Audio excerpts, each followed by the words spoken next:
يقولوا أكثر مقطع أثارني بأنه لما قطعوا يد الإمام أبي الفضل العباس وقال لهم: والله لو قطعتم يميني لأحاميا أبدا عن ديني وعن إمام صادق يقيني. يقول: أنا قلت أنا وين رايح؟ أنا لأي مسار واصل؟ أهل البيت شلون كانوا يتعاملون؟ كيف كان واحدهم سندا إلى الآخر وأنا قاعد أساعد على عمل الرذيلة وعمل الأشياء اللي تغضب الله وتغضب أهل البيت وأنا محسوب على أهل البيت.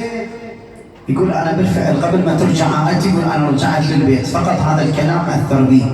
هذا شنو؟ هذا يعبرون عن الفطرة السليمة في داخل الإنسان.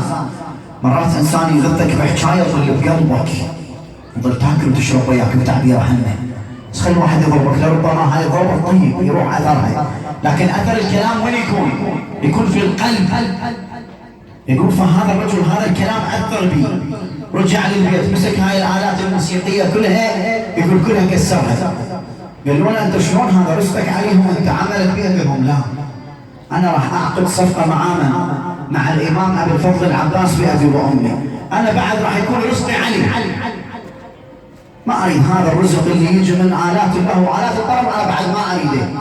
يقول: أنا بالفعل بأنه تركت هاي الآلات، رحت اشتريت سيارة أعمل عليها وأشتغل به. يقول: إذا الله سبحانه وتعالى ببركات الإمام أبي الفضل العباس بأبي وأمي يقول: قد أعطى لي رزقا أضعاف ذلك الرزق.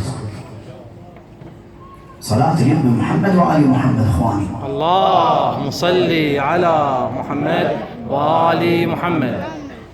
في قضية أخرى إلى الزهراء بأبي وأمي وكيف تحضر مجالس الحسين. البعض يشكك في هذه القضية وكيف تحضر الزهراء.